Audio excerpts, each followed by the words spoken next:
Every morning is a new beginning and another chance to make the difference that only you can make. Thank you for joining us here on Life Nuggets. And the theme for Nugget 48 is a dad's poem. But first, appreciate the people in your life now. You have no way of knowing how long they'll be here. Show your love now, before someone's tomorrow has been taken away. Cherish those you love. Appreciate them today. A big thank you to the unknown author who shared this beautiful poem with all of us. A dad's poem. Her hair was up in a ponytail, a favorite dress tied with a bow.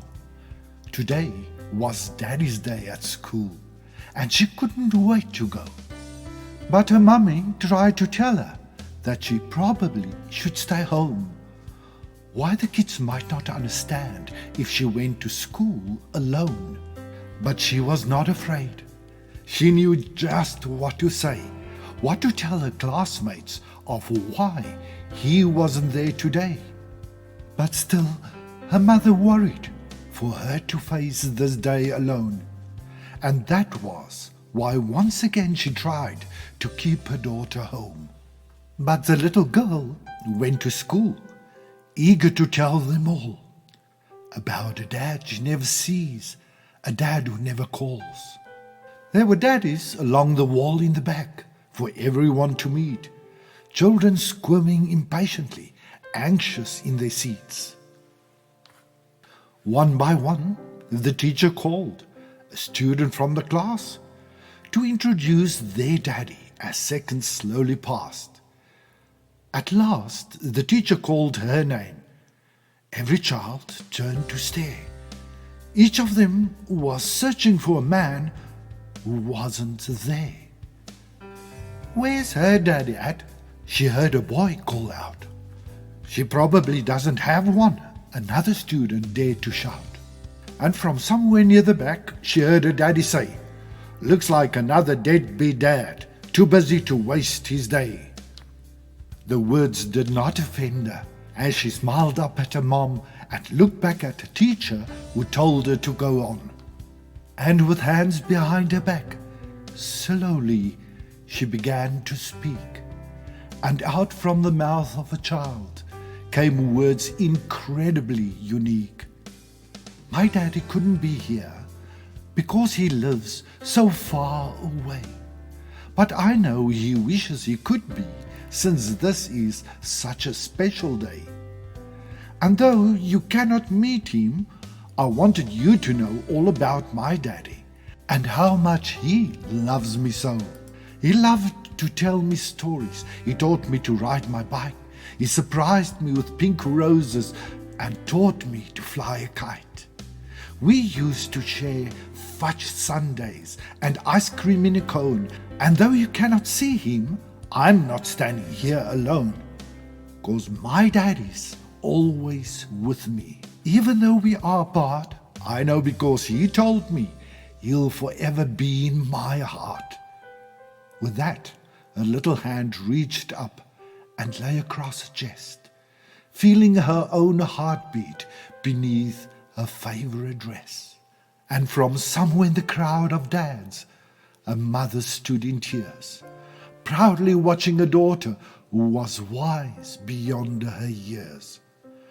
For she stood up for the love of a man not in her life, doing what was best for her, doing what was right.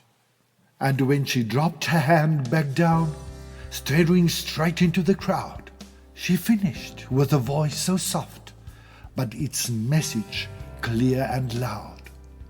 "I love my daddy very much. He's my shining star, and if he could, he'd be here. But heaven's just too far. You see, he was a fireman and died just this past year when airplanes hit the towers and taught Americans to fear. But sometimes when I close my eyes, it's like he never went away." And then she closed her eyes and saw him there, that day. And to her mother's amazement, she witnessed with surprise a room full of daddies and children, all starting to close their eyes. Who knows what they saw before them? Who knows what they felt inside? Perhaps for merely a second they saw him at her side.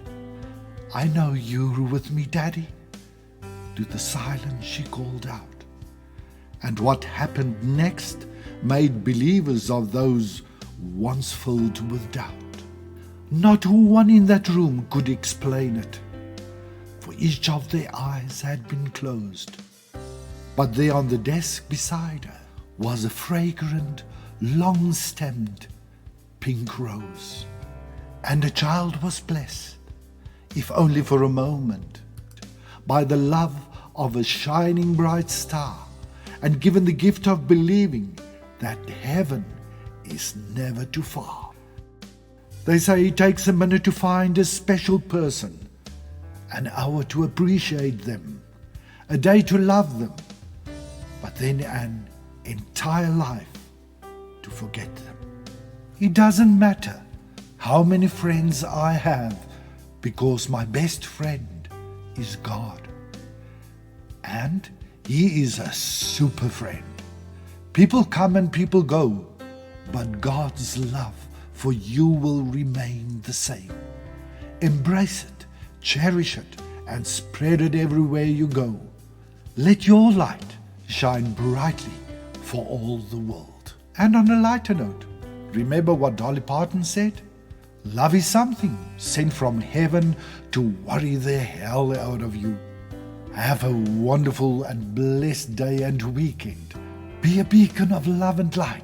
And don't forget to cherish the ones around you while you still have them. Love and regards, Shalom Shalom.